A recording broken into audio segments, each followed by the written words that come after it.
하나님, 죽을 것 같은데 대체 어디 계세요? 이 질문 속으로 수천 번은 삼키셨죠. 남들에겐 믿음 좋다 소리 듣지만 정작 혼자 남겨진 밤에는 침묵하시는 하나님이 야속해 이불을 뒤집어 쓰고 울었던 분들 계실 겁니다. 여러분, 솔직해집시다. 기도가 응답되지 않는 고난은 연단이 아니라 지옥처럼 느껴집니다. 그런데 만약 당신이 버려졌다고 확신하는 그 지점이 사실은 하나님이 당신을 가장 세게 붙잡고 계신 증거라면 어떠시겠습니까? 오늘 버티라는 식상한 위로 말고 고난이라는 안개 속에서 하나님의 실루엣을 단번에 찾아내는 영적 내비게이션을 공유하려 합니다. 30분 뒤 당신의 절망은 전혀 다른 의미가 될 것입니다. 여러분, 묻고 싶습니다. 혹시 지금 고난 속에 있으신가요? 혹시 밤새 눈물을 흘리며 하나님, 당신은 어디에 계세요? 라고 외쳤던 경험이 있으신가요? 혹시 기도해도 응답이 없고 기다려도 변화가 없어서 하나님의 존재를 의심해 본 적이 있으신가요? 혹시 지금 이 순간에도 하나님이 정말 나와 함께하고 계실까? 그렇게 의심하고 있진 않으신가요? 여러분, 이건 죄가 아닙니다. 의심이 아닙니다. 약함이 아닙니다. 정직한 질문일 뿐입니다. 저도 그런 경험을 했습니다. 목회하면서 개인적으로 가족을 잃을 때, 사명 앞에서 무너질 것 같을 때, 밤하늘을 바라보며 하나님, 정말 여기 계세요? 라고 울부짖던 그 순간들 말입니다. 지금 이 시간에도 여러분 중 많은 분들이 그 질문을 안고 있을 겁니다. 자녀의 질병으로 밤샘 기도를 하시는 분, 사업이 망해 경제적으로 무너진 분, 배우자와의 관계가 깨어지고 혼자가 된 분, 부모님을 잃고 그 슬픔에 못 벗어나는 분, 건강을 잃고 남은 인생이 어두워 보이는 분, 기도해도 변하지 않는 현실 앞에 절망하는 분. 그런데 말입니다. 더 깊은 진리가 있습니다. 고난이 찾아올 때 하나님은 멀어지는 것이 아니라 더 가까워지신다는 것입니다. 고통이 절정일 때 하나님은 침묵하시는 것이 아니라 가장 깊은 방식으로 말씀하신다는 것입니다. 우리가 가장 약할 때 하나님이 가장 강하게 일하신다는 것입니다. 그렇다면 어떻게 알 수 있을까요? 어떻게 고난 속에서 하나님을 느낄 수 있을까요? 어떻게 절망 속에서 하나님의 임재를 확신할 수 있을까요? 어떻게 의심 속에서 믿음을 회복할 수 있을까요? 이것이 오늘 여러분과 나누고 싶은 가장 중요한 질문입니다. 단순한 영적 위로가 아닙니다. 종교적 교리도 아닙니다. 수천 년 동안 고난 속에서 하나님을 만난 신자들이 검증한 실제로 효과가 있는 진리입니다. 여러분이 오늘 밤 혼자 누워있을 때, 내일 아침 깨어날 때, 고난 속에서도 하나님의 손길을 잡을 수 있는 방법들입니다. 세상은 고난을 피하라고 말합니다. 세상은 고통을 외면하라고 말합니다. 세상은 최선을 다해 행복을 추구하고 불행을 회피하라고 가르칩니다. 하지만 하나님은 다르게 말씀하십니다. 고난도 내 사랑의 일부이다. 너의 눈물도 내가 본다. 너의 절망 속에서도 내가 함께 있다. 이것이 세상의 철학과 하나님, 나라의 진리의 차이입니다. 지금 여러분의 마음속에는 얼마나 깊은 고통이 있습니까? 얼마나 오래된 상처를 안고 있습니까? 얼마나 오랫동안 왜 하나님은 나를 도와주지 않으시는가 하는 질문으로 밤을 새워왔습니까? 그 모든 것을 하나님은 아십니다. 그리고 더욱 놀라운 것은 그 고난 속에서 하나님은 당신을 버리신 것이 아니라 품고 계신다는 것입니다. 오늘 이 시간 여러분이 이 진리를 깨달으실 수 있기를 바랍니다. 고난이 당신을 절망의 골짜기로 몰아가는 것이 아니라 하나님의 품 더 깊은 곳으로 인도할 수 있다는 진리를 말입니다. 고통이 당신을 파괴하는 것이 아니라 더욱 견고하게 만들 수 있다는 진리를 말입니다. 준비되셨습니까? 그럼 지금부터 함께 고난 속에서 하나님을 만나는 법을 배워보겠습니다. 여러분, 가장 먼저 질문하고 싶습니다. 혹시 지금 당신의 고난을 전혀 인정하지 않고 있진 않으신가요? 혹시 당신이 겪고 있는 고통을 그럴 수도 있지 하면서 대수롭지 않게 넘어가고 있진 않으신가요? 혹시 밤마다 눈물을 흘리면서도 낮에는 아무 일도 아닌 척 웃음을 짓고 있진 않으신가요? 이것이 가장 큰 문제입니다. 우리가 고난을 인정하지 않을 때 하나님도 그 고난에 가까이 오실 수 없기 때문입니다. 우리가 마음을 닫고 상처를 감춰버릴 때 하나님의 치유도 들어올 수 없기 때문입니다. 우리가 괜찮아, 나는 괜찮아라고 자신을 속일 때 하나님도 그 속임수 안으로 들어올 수 없기 때문입니다. 성경이 분명하게 말씀하고 있습니다. 마음이 상한 자를 여호와께서 가까이 하시고 중심이 통회하는 자를 구원하시느니라. 시편 34편 18절. 이 말씀을 주목해 보세요. 하나님은 마음이 상한 자에게 가까이 오신다고 했습니다. 여기서 상한이라는 히브리어 니시바르는 단순히 상처를 입은 것이 아닙니다. 완전히 부러진 산산조각 난 더 이상 자기 힘으로는 일어날 수 없는 상태를 의미합니다. 그리고 통해라는 단어 다카는 으깬다, 짓밟다, 부수다는 뜻입니다. 이것은 죄책감만을 의미하는 게 아닙니다. 현실을 정직하게 직면하고 내 자존심을 내려놓고 나 혼자는 할 수 없다는 것을 인정하는 상태를 말하는 것입니다.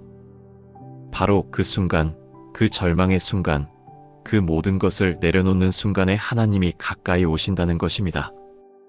역사적으로 보면 히브리 민족이 가장 절망적이었을 때가 언제였을까요?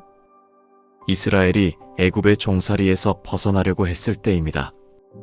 40년 광야 시대, 물도 없고 먹을 것도 없고 원망과 불신으로 가득한 그 시간들 말입니다.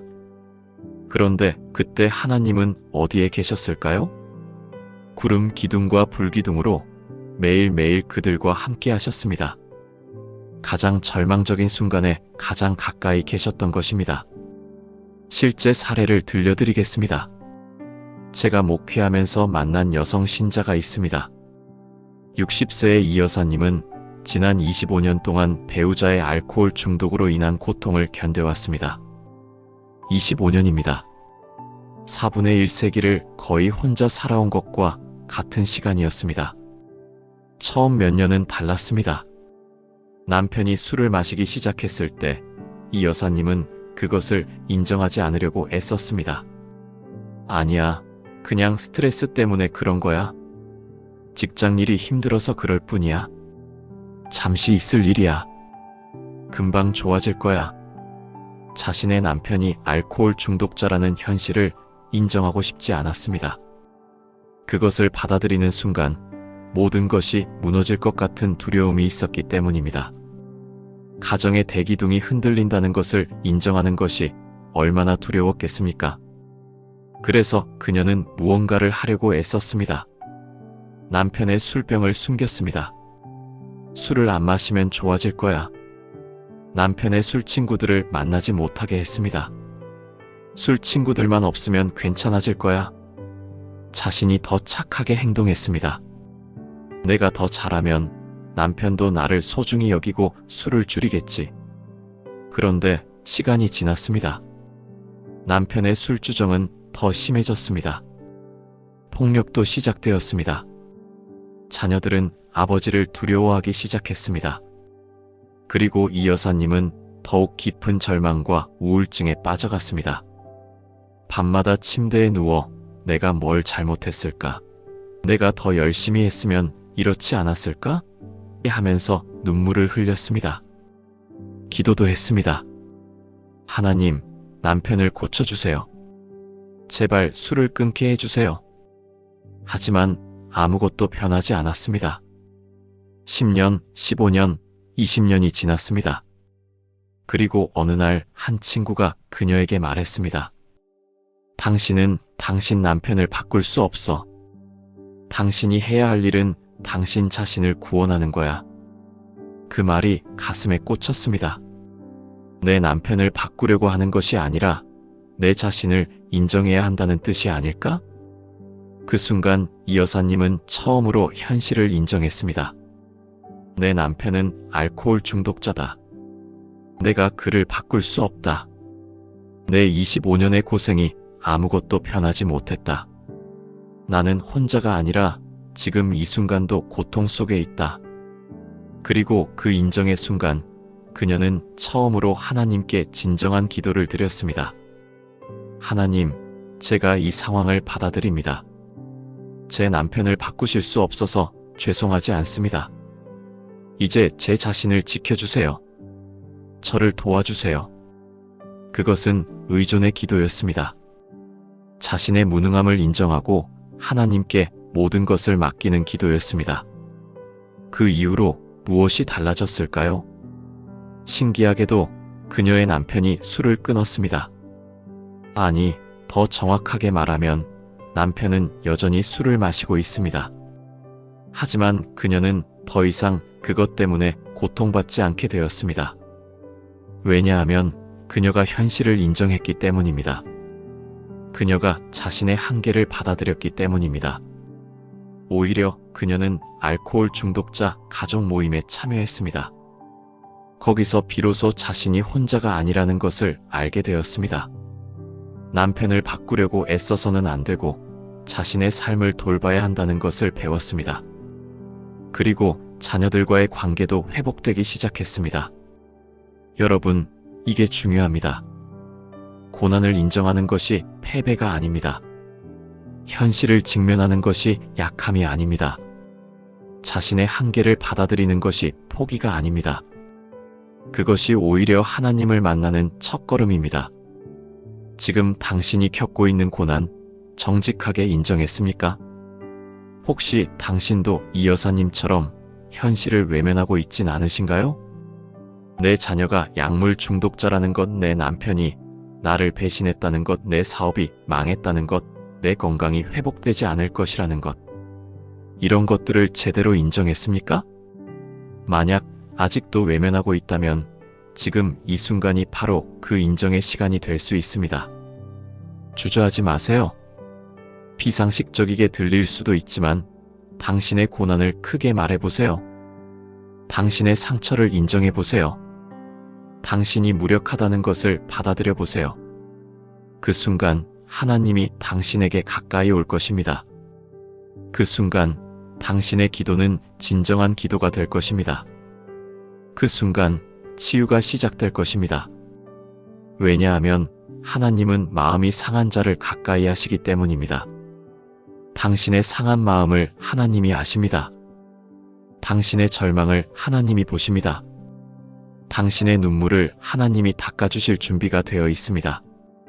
준비되셨습니까? 그럼 이제 우리가 배워야 할 두 번째 것으로 나아가겠습니다. 여러분, 고난을 인정했다면 이제 마주치는 다음 질문이 있을 것입니다. 그럼 하나님은 어디에 계신가요?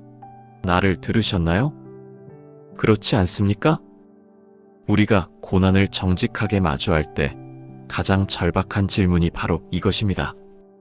하나님, 당신이 정말 여기 계신가요? 당신은 내 음성을 들으셨나요? 그런데 여기서 중요한 것이 있습니다. 우리가 기대하는 하나님의 음성과 하나님이 실제로 우리에게 말씀하시는 방식이 다를 수 있다는 것입니다. 성경에 아주 유명한 이야기가 있습니다. 예언자 엘리야의 이야기입니다. 엘리야는 왕 아합과 대항해서 하나님의 능력을 보여주었습니다. 갈멜산에서 벌어진 엄청난 기적들이 있었습니다. 불이 하늘에서 내려와 재물을 태웠습니다. 수천 명의 백성들이 그것을 목격했습니다. 당신은 그것이 얼마나 드라마틱한 경험이었을 것 같습니까? 하지만 그 직후 엘리야는 극도의 두려움과 절망에 빠졌습니다. 왕과 왕후의 죽음의 위협 때문이었습니다. 엄청난 기적을 경험했음에도 불구하고 여전히 두려웠던 것입니다. 그래서 엘리야는 호렙산으로 도망쳤습니다. 동굴 속으로 들어갔습니다. 절망 속에서 하나님께 울부짖었습니다. 하나님, 내가 무엇을 잘못했습니까? 나는 당신을 위해 모든 것을 했습니다. 그리고 하나님은 엘리야에게 이렇게 말씀하셨습니다. 나가 나타날 것이니 그 앞에 서 있으라. 그러면 우리는 엄청난 현상을 기대합니다. 하나님이 환상으로 나타나실까? 천둥과 번개로 응답하실까? 무언가 드라마틱한 일이 일어날까? 성경은 이렇게 기록하고 있습니다. 큰 바람이 산을 가르며 바위를 부수니라. 그 바람 앞에 여호와께서 계시지 아니하였고, 바람 후에 지진이 있었으나 지진 후에 여호와께서 계시지 아니하였고, 지진 후에 불이 있었으나 불 후에 여호와께서 계시지 아니하였고, 불 후에 세미한 음성이 있었더라. 열왕기상 19장 11절로 13절. 여기서 정말 중요한 것을 봐야 합니다. 하나님이 나타날 때 큰 바람도 아니었고 지진도 아니었고 불도 아니었습니다. 하나님은 세미한 음성으로 나타나셨습니다. 히브리어 원문을 보면 콜 드마마입니다. 콜은 음성, 소리를 의미합니다. 드마마는 침묵, 고요함, 부드러움, 속삭임을 의미합니다. 문자 그대로 조용한 속삭임, 부드러운 음성, 그것입니다. 바로 이것이 고난 속에서 우리가 놓치고 있는 하나님의 음성입니다. 우리는 기적을 기대합니다. 극적인 응답을 기대합니다. 하나님이 나타나셔서 이 모든 문제를 한 번에 해결해 주실 거야. 기도하면 바로 응답이 올 거야. 하지만 하나님의 음성은 그렇게 크지 않습니다. 오히려 가장 부드럽고 가장 조용합니다. 가장 예상치 못한 순간에 가장 간단한 방식으로 들려옵니다. 실제 사례를 말씀드리겠습니다. 제가 알고 있는 한 사업가가 있습니다. 55세의 이 사람은 30년 동안 자영업을 해왔습니다. 평생을 이 사업에 쏟아부었습니다. 자녀 교육도 이 사업 수익으로, 집도 이 사업 자산으로 마련했습니다. 그런데 어느 날부터 사업이 안 되기 시작했습니다. 처음에는 일시적인 하강기라고 생각했습니다. 이런 시기도 있지, 곧 나아지겠지. 하지만 6개월이 지나고 1년이 되어도 상황은 나아지지 않았습니다. 오히려 악화되었습니다. 고객들이 줄어들었습니다. 경쟁사들에게 밀렸습니다. 적자가 계속되었습니다. 2년째가 되자 현실을 제대로 마주해야 했습니다. 이제는 정말 위기 상황이었습니다. 은행 대출금도 있었고 직원들의 월급도 줄여야 하는 상황이었습니다. 이 사람은 밤새 기도했습니다. 큰 목소리로 격정적으로 하나님께 외쳤습니다. 하나님, 이 사업을 살려주세요. 하나님, 나는 이 사업으로 인생을 다 써왔습니다. 하나님, 당신이 약속하신 풍요는 어디에 있습니까? 하지만 기도해도 아무것도 변하지 않았습니다. 오히려 상황은 더 악화되었습니다. 그렇게 약 3개월이 지난 어느 날 그는 결단했습니다. 더 이상 외칠 수 없다. 침묵해야겠다. 마치 엘리야가 동굴 속으로 들어갔듯이 이 사람도 침묵으로 들어갔습니다. 그는 매일 아침 일찍 일어났습니다. 사무실에 가기 전에 30분 동안 조용히 앉았습니다. 음악도 듣지 않았습니다. 휴대폰도 보지 않았습니다. 그냥 조용히 앉아 있었습니다. 처음 일주일은 너무 불안했습니다. 머릿속은 사업 걱정으로 가득했습니다. 이렇게 한가할 시간이 있나? 내가 뭔가 해야 하지 않나? 하지만 계속했습니다. 조용함 속에서 기다렸습니다. 그러다가 세 번째 주쯤 아주 평범한 아침이었습니다. 아무것도 특별한 일이 없었던 아침. 어느 날 갑자기 그 사업을 접어야 하지 않을까? 라는 생각이 떠올랐습니다. 그것은 극적인 음성이 아니었습니다. 하늘에서 빛이 내려오는 것도 아니었습니다. 단지 조용한 마음속에 떠오른 작은 생각이었습니다. 하지만 그 순간 그는 알았습니다. 이것이 하나님의 음성이다. 처음에는 받아들이기 어려웠습니다. 30년을 해온 사업을 접는다는 것이 말처럼 쉽지 않았습니다. 자존심도 상했습니다. 내가 사업을 실패했다고? 하지만 조용한 마음으로 계속 기다렸습니다. 그러다가 두 번째 깨달음이 왔습니다. 내가 이 사업을 통해 하나님의 뜻을 이루지 못했다면 다른 방식으로 이루면 되지 않을까? 그리고 그는 사업을 정리했습니다. 힘든 과정이었습니다. 직원들을 보내야 했고 빚을 정리해야 했습니다. 하지만 신기하게도 사업을 접은 후에야 그는 처음으로 평안을 느꼈습니다. 정말로 평안을 느꼈습니다. 그리고 그 평안 속에서 새로운 기회가 찾아왔습니다. 올해 전 고객 중 한 명이 연락해 왔습니다. 당신 같은 경험 많은 사람이 우리 회사에서 필요한데 일해보지 않겠어? 그렇게 그는 새로운 직장을 얻었습니다. 이전 사업의 절반 정도의 소득이지만 정신적 부담은 없었습니다.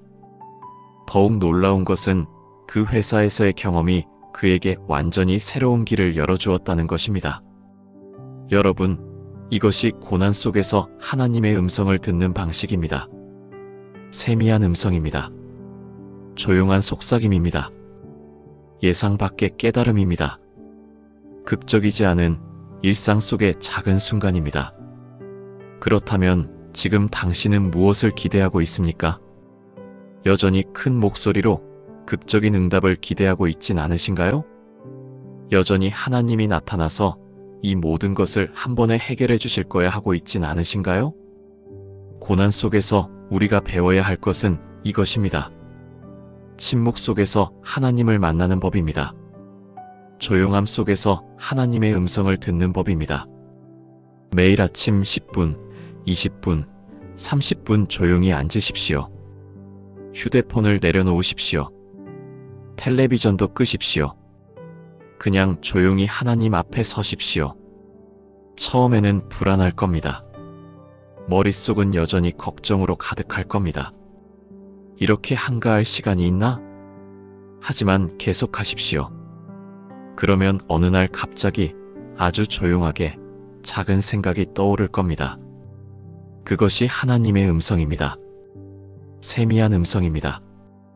당신의 고난 속에서 하나님은 큰 바람으로 나타나지 않으실 겁니다. 하지만 당신의 침묵 속에서 조용한 음성으로 말씀하실 것입니다. 준비되셨습니까? 그럼 이제 우리가 배워야 할 세 번째 진리로 나아가겠습니다. 여러분, 혹시 이런 경험이 있으신가요? 기도해도 응답이 없는 그 대기의 시간 말입니다. 하나님, 언제쯤 이 고난이 끝날까요? 그렇게 묻는데 아무 대답도 없는 그 시간들 말입니다. 혹은 3개월이면 괜찮아질 거야 했는데 3년이 되어버린 그런 경험 말입니다. 혹은 기도하면 기적이 일어날 거야 했는데 현실은 조금도 변하지 않는 그런 답답한 말입니다. 가장 어려운 것이 바로 이 기다림입니다. 고난 자체보다 고난 속에서의 기다림이 더 힘들 수 있습니다.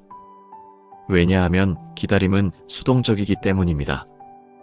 우리가 뭔가 할 수 있는 것 같지만 실제로는 아무것도 할 수 없는 그 무력함이 있기 때문입니다.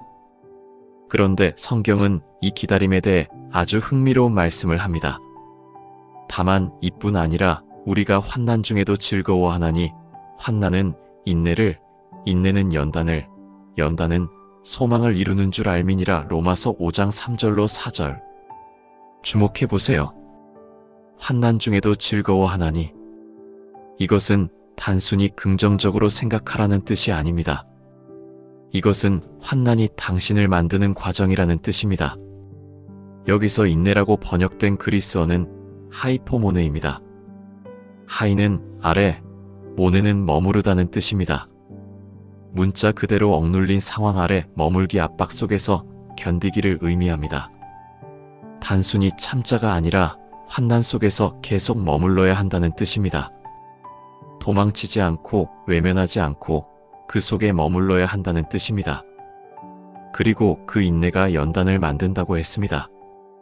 그리스어 도키메는 시험을 통과한 증거 순수성의 증명을 의미합니다. 마치 금을 불에 태워서 불순물을 제거하는 것처럼 고난을 통해 당신의 믿음이 순수해진다는 뜻입니다. 그리고 마지막으로 그 연단이 소망을 만든다고 했습니다. 그리스어 엘피스는 단순한 바람이 아닙니다. 확실히 올 미래에 대한 확신을 의미합니다. 환난, 인내, 연단, 소망. 이것이 하나님이 우리에게 주시는 그 여정의 단계입니다. 역사적으로 보면 초대 기독교 신자들이 겪었던 고난을 생각해 보세요. 로마의 박해, 십자가, 처형, 맹수의 밥이 되는 고난들 말입니다. 그런 상황 속에서도 그들이 환난 중에도 즐거워했다는 것입니다. 어떻게 그럴 수 있었을까요? 그들은 자신의 고난이 자신을 순수하게 만드는 과정이라는 것을 알았기 때문입니다. 실제 사례를 들려드리겠습니다. 제가 알고 있는 한 어머니가 있습니다. 57세의 이분은 자녀의 취업 문제로 지난 3년을 기도했습니다. 3년입니다. 길다면 길고 짧다면 짧은 시간이지만 그 어머니에게는 영원과도 같은 시간이었을 겁니다. 자녀는 대학을 졸업했습니다. 명문대학입니다. 성적도 좋았고 스펙도 준비했습니다. 이 정도면 취업이 쉽겠지 했습니다. 처음 몇 개월은 낙관적이었습니다. 우리 아들이니까 곧 좋은 회사에 들어갈 거야. 그런데 몇 달이 지났습니다. 면접은 떨어지고 서류 전형에서도 탈락했습니다. 회사들은 수없이 거절했습니다. 6개월, 1년이 지났습니다. 이 어머니의 마음이 무거워지기 시작했습니다. 혹시 우리 아들이 뭔가 부족한 건 아닐까? 내가 자녀를 잘못 키운 건 아닐까? 밤마다 이런 생각들이 떠올랐습니다. 주변 사람들도 조언을 했습니다. 취업이 하늘의 별 따기네요. 지금 취업 시장이 이렇기네요. 한 번 더 준비하는 게 나을 것 같은데요. 모든 것이 부정적으로 들렸습니다. 기도에도 응답이 없었습니다.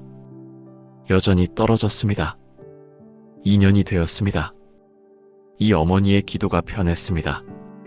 처음에는 우리 아들을 이 회사에 붙여주세요였습니다. 구체적인 회사를 정해두고 기도했습니다. 하지만 2년이 지나니 기도가 달라졌습니다. 하나님, 이 과정이 뭘 의미하는 걸까요? 우리 아들이 이 시간을 통해 뭘 배워야 하는 걸까요? 내가 이 시간을 통해 뭘 깨달아야 하는 걸까요? 더 이상 빨리 끝내주세요가 아니라 이 과정에서 뭘 배워야 할까요? 로 변한 것입니다. 그리고 놀라운 일이 일어났습니다. 이 어머니의 마음이 조금씩 변하기 시작했습니다. 자녀의 취업이 아닌 이 고난 속에서 자녀는 무엇을 배우고 있을까? 이를 생각하기 시작한 것입니다. 자녀의 낙심 속에서 자녀가 배우는 인내가 무엇인지 생각했습니다. 자녀가 좌절감을 경험하면서 자신의 한계를 배우는 것이 무엇인지 생각했습니다. 자녀가 인터뷰에서 계속 떨어지면서 자신의 약점을 보완하는 과정이 무엇인지 생각했습니다. 그리고 이 어머니 자신도 변했습니다. 처음에는 우리 아들의 성공만 생각했습니다. 하지만 이 2년의 과정 속에서 자신의 자존심을 버리는 것을 배웠습니다. 자신의 욕심을 내려놓는 것을 배웠습니다. 하나님께 모든 것을 맡기는 것의 의미를 배웠습니다. 기도의 내용도 완전히 달라졌습니다. 하나님, 우리 아들이 어떤 회사에 들어가든 괜찮습니다. 다만 이 과정 속에서 우리 아들과 저 모두 당신을 더 깊이 아는 기회가 되기를 바랍니다. 정말 신기했습니다. 그 기도를 드린 지 2개월 후 자녀의 휴대폰이 울렸습니다. 한 회사에서 최종 합격 연락을 준 것입니다. 하지만 더욱 신기한 것은 이 어머니와 자녀의 반응이었습니다. 오, 합격했다. 라는 환호성보다는 드디어 이 과정이 끝났구나. 그동안 하나님이 우리를 이렇게 인도하셨구나 하는 깊은 감사였습니다. 여러분, 이것이 기다림의 의미입니다. 언제 끝날까? 하면서 기다리는 것이 아니라 이 과정 속에서 나는 뭘 배워야 할까? 하면서 기다리는 것입니다. 당신의 고난이 언제 끝날지 아무도 모릅니다. 3개월일 수도 3년일 수도 있습니다. 더 오래 갈 수도 있습니다. 하지만 그 기다림의 시간이 의미가 없는 시간은 아닙니다. 그 기다림 속에서 당신은 순수해지고 있습니다. 당신은 배우고 있습니다. 당신은 성장하고 있습니다. 혹시 당신도 지금 기다리고 있습니까? 자녀의 미래를 기다리고 계신가요? 건강 회복을 기다리고 계신가요? 관계의 회복을 기다리고 계신가요? 그렇다면 이렇게 기도해 보세요. 하나님, 이 기다림 속에서 제가 뭘 배워야 할까요? 하나님, 이 고난의 시간이 제 믿음을 어떻게 연단시키고 있습니까? 하나님, 이 과정 속에서 당신을 더 깊이 아는 기회가 되게 해주세요. 그러면 기다림이 달라집니다. 수동적인 기다림이 아니라 능동적인 배움의 시간이 됩니다. 절망의 기다림이 아니라 소망의 기다림이 됩니다. 왜냐하면 환난은 인내를, 인내는 연단을, 연단은 소망을 이루기 때문입니다. 당신의 고난의 끝에는 분명 변화가 있을 것입니다. 당신을 통과한 고난은 당신을 더욱 견고하게, 더욱 믿음이 깊은 사람으로 만들 것입니다. 준비되셨습니까? 그럼 이제 우리가 배워야 할 마지막 진리로 나아가겠습니다. 여러분, 생각해 보세요. 지금까지 당신이 견뎌낸 고난들, 당신이 통과한 그 절망들, 당신이 마주했던 그 슬픔들이 정말로 쓸모없는 일이었을까요? 혹은 그것이 단지 당신 개인의 시련이었을까요? 혹은 당신의 깨달음으로만 끝나는 경험이었을까요? 아닙니다. 성경은 당신의 고난에 훨씬 더 큰 의미가 있다고 말합니다. 찬송하리로다. 우리 주 예수 그리스도의 아버지 곧 모든 위로의 아버지시여 우리의 모든 환난 중에서 우리를 위로하사 우리로 하여금 하나님께 받는 위로로서 모든 환난 중에 있는 사람들을 능히 위로하게 하시는 분이시로다. 고린도후서 1장 3절로 4절. 여기서 정말 중요한 말씀을 봐야 합니다. 우리의 모든 환난 중에서 우리를 위로하사 하나님이 당신을 위로하신다는 것입니다. 그리고 그 다음이 더욱 중요합니다. 우리로 하여금 하나님께 받는 위로로서 모든 환난 중에 있는 사람들을 능히 위로하게 하시는 분이시로다. 하나님이 당신을 위로하신 이유가 무엇입니까? 당신이 편해지기 위해서만일까요? 당신이 행복해지기 위해서만일까요? 아닙니다. 당신이 받은 위로로서 다른 사람들을 위로하게 하시기 위함입니다. 여기서 위로라는 그리스어 파라클레이시스는 매우 깊은 의미를 가집니다. 파라는 옆에, 클레이시스는 부르다는 뜻입니다. 옆에 불려나온 사람, 함께 가는 사람을 의미합니다. 단순한 말로의 위로가 아니라 함께 걸어가는 위로를 의미합니다. 당신이 고난 속에 있을 때 누군가가 당신 옆에 있어준 경험이 있습니까? 혹은 당신의 고난을 이해해주는 사람이 있었습니까? 그 경험이 얼마나 위로가 되었는지 알 것 같습니다. 만약 누군가가 화이팅해, 힘내, 이런 말만 했다면 그것은 위로가 아니었을 것입니다. 하지만 누군가가 당신의 옆에 조용히 앉아서 당신의 눈물을 봐줬다면, 당신의 절망을 이해해줬다면 그것이 진정한 위로였을 것입니다. 역사적으로 보면 초대 기독교 신자들이 로마의 박해 속에서 어떻게 견딜 수 있었을까요? 그것은 서로가 서로의 옆에 있었기 때문입니다. 죽음 앞에서도 함께 울고 함께 기도했던 그 공동체가 있었기 때문입니다. 당신의 고난을 이해하는 사람이 옆에 있다는 것, 그것만으로도 얼마나 큰 힘이 되는지 알 수 있습니다. 실제 사례를 들려드리겠습니다. 제가 알고 있는 한 여성이 있습니다. 62세의 이 자매님은 지난 5년 동안 암과 싸우고 있었습니다. 2년 전 말기암이라는 진단을 받았습니다. 의사는 최대 6개월이라고 말했습니다. 처음 몇 개월은 정말 힘들었습니다. 자신의 죽음을 직면해야 했기 때문입니다. 내가 이렇게 가는 건가? 내 가족들은 어떻게 될까? 나는 무엇을 남길까? 밤마다 이런 질문들이 괴로웠습니다. 기도도 했습니다. 하나님, 제발 저를 살려주세요. 하나님, 이 병을 고쳐주세요. 하지만 의료진은 계속 같은 말을 했습니다. 6개월이 남았습니다. 생활에 편하신 대로 보내시길 권장합니다. 그때 교회 성도들이 나타났습니다. 목사님도 집사님들도 젊은 청년들도 병실을 방문했습니다. 누군가는 밤새 병실에서 기도해 주었습니다. 누군가는 매일 찾아와 말도 없이 옆에 앉아 있었습니다. 누군가는 가족의 경제적 필요를 챙겨주었습니다. 그 과정 속에서 이 여사님의 기도가 달라졌습니다. 하나님, 제가 살고 싶습니다. 하지만 죽음도 받아들입니다. 하나님, 제 남은 날들이 이렇게 귀할 줄 몰랐습니다. 하나님, 제 곁에 있어주는 이 사람들을 감사합니다. 기도의 내용이 나를 살려달라 해서 나를 통해 당신의 사랑을 보여달라로 바뀐 것입니다. 그리고 놀라운 일이 일어났습니다. 의사의 예상과 다르게 6개월이 지났지만 그녀는 살아 있었습니다. 1년이 지났습니다. 2년이 지났습니다. 지금까지 그녀는 계속 살아 있습니다. 물론 의학적으로 놀라운 일입니다. 하지만 더욱 놀라운 것은 그녀가 그 시간 동안 한 일입니다.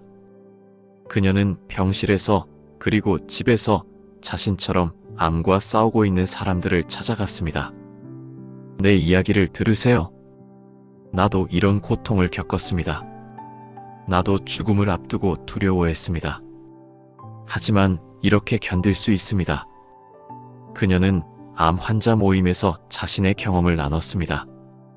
그녀는 말기암 진단을 받은 사람들의 방문을 받았을 때 그들을 안아주고 울어줬습니다. 그녀의 옆에 앉아 있다는 것, 그 경험만으로도 많은 사람들이 위로받았습니다.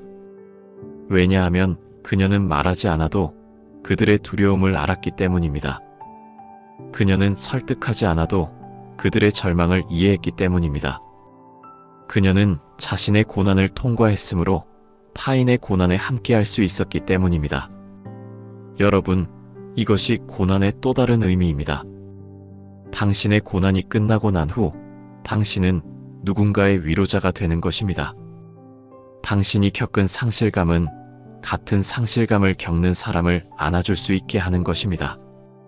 당신이 경험한 절망은 절망 속에 있는 사람을 깨우는 증거가 되는 것입니다. 당신이 견딘 시간들은 다른 누군가가 견딜 수 있다는 증거가 되는 것입니다. 이것이 우리가 왜 고난을 겪어야 하는지에 대한 깊은 이유입니다. 개인의 성장만 아니라 누군가를 위한 도구가 되기 위함입니다. 혹시 당신의 옆에 고난 속에 있는 사람이 있습니까? 자녀의 질병으로 고통받는 부모가 있습니까? 사업 실패로 절망한 사람이 있습니까? 사별의 슬픔 속에 있는 사람이 있습니까? 당신이 그 자리에 있었다면 당신의 이 경험이 그 사람을 얼마나 크게 위로할 수 있는지 아십니까? 네, 나도 그런 경험을 했어요. 나도 그런 두려움을 느꼈어요. 나도 그런 절망 속에 있었어요. 이 말들이 얼마나 큰 위로가 되는지 알 수 있습니다. 당신이 받은 고난은 낭비가 아닙니다. 당신의 눈물은 의미 없지 않습니다. 당신의 고통 속에서 하나님을 만난 경험은 누군가 다른 사람의 구원이 될 수 있습니다. 그런데 주의해야 할 것이 있습니다. 당신이 받은 위로로 다른 사람을 위로할 때 그것은 조언이 아니어야 합니다. 당신도 이렇게 하면 돼요라는 충고가 아니어야 합니다. 그것은 단순히 함께하기여야 합니다. 당신 옆에 앉기여야 합니다. 당신의 눈물을 닦아주기여야 합니다. 당신의 절망이 이해된다는 것을 보여주기여야 합니다. 이 여사님이 한 일이 바로 그것이었습니다. 그녀는 암 환자들에게 이렇게 하면 낫습니다라고 말하지 않았습니다. 그녀는 단지 옆에 앉아서 나도 두려워했어. 나도 절망했어. 하지만 여기 있어라고 말했습니다. 그것만으로도 충분했습니다. 여러분, 지금부터라도 생각해 보세요. 당신이 통과한 고난들이 무엇입니까? 당신의 경험이 누군가를 위로할 수 있는 경험입니까? 혹은 당신이 지금도 고난 속에 있다면 이렇게 생각해 보세요. 내 고난이 끝난 후 나는 누군가의 위로자가 될 것이다. 내 눈물이 다른 누군가의 위로가 될 것이다.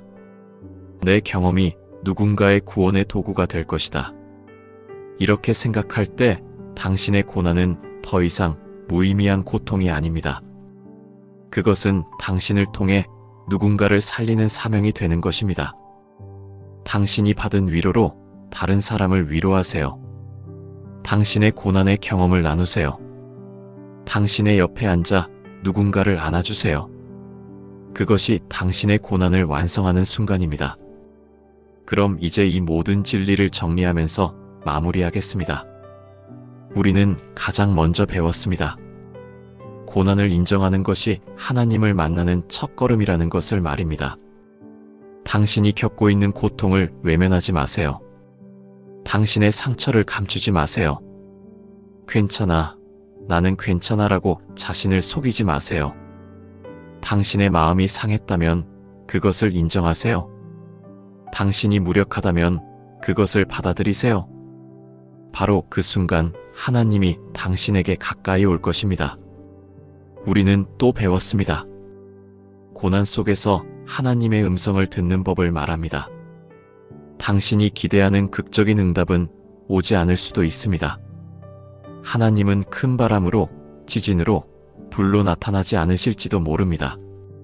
하지만 당신의 침묵 속에서 조용한 속삭임으로 말씀하실 것입니다. 매일 아침 조용히 앉아 하나님의 음성을 기다리세요. 당신의 마음이 고요해질 때 당신은 하나님이 이미 당신과 함께 계신다는 것을 느끼게 될 것입니다. 우리는 또 배웠습니다. 고난이 끝나는 순간을 어떻게 기다릴 것인가를 말입니다. 당신의 고난이 언제 끝날지는 아무도 모릅니다. 하지만 그 기다림의 시간이 의미 없는 것은 아닙니다. 그 기다림 속에서 당신은 순수해지고 있습니다. 당신은 배우고 있습니다. 당신은 성장하고 있습니다. 언제 끝날까?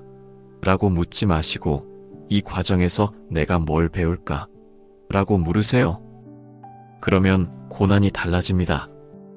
절망의 기다림이 아니라 소망의 기다림이 될 것입니다. 그리고 마지막으로 우리는 배웠습니다. 고난을 통과한 당신은 이제 누군가의 위로자가 된다는 것을 말입니다. 당신의 경험은 낭비가 아닙니다. 당신의 눈물은 의미 없지 않습니다. 당신이 겪은 고난이 누군가 다른 사람의 위로가 될 수 있다는 것을 기억하세요. 당신이 받은 위로로 다른 사람을 위로하세요. 당신의 옆에 앉아 누군가를 안아주세요. 그것이 당신의 고난을 완성하는 순간입니다. 여러분, 지금 이 순간을 기억해 주세요. 당신의 고난은 하나님을 만나는 통로입니다.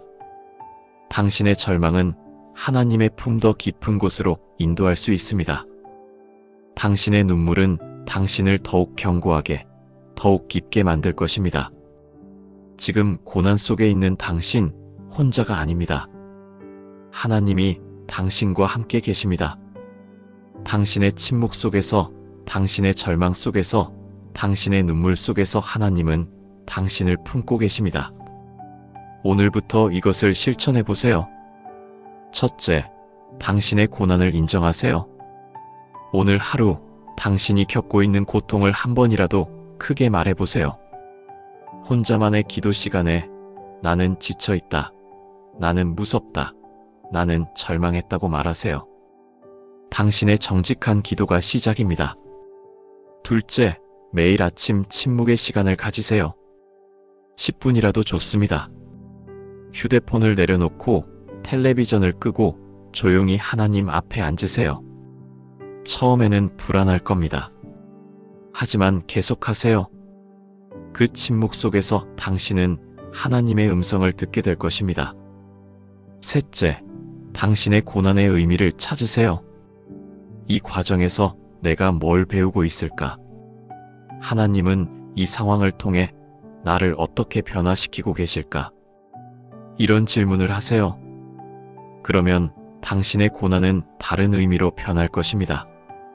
넷째, 당신의 경험을 나누세요. 당신과 같은 고통 속에 있는 누군가를 찾으세요. 그들의 옆에 앉으세요. 말하지 않아도 괜찮습니다. 당신의 존재만으로도 위로가 될 것입니다. 나도 그 길을 걸었어. 나도 두려웠어. 하지만 여기 있어. 이것만으로도 충분합니다.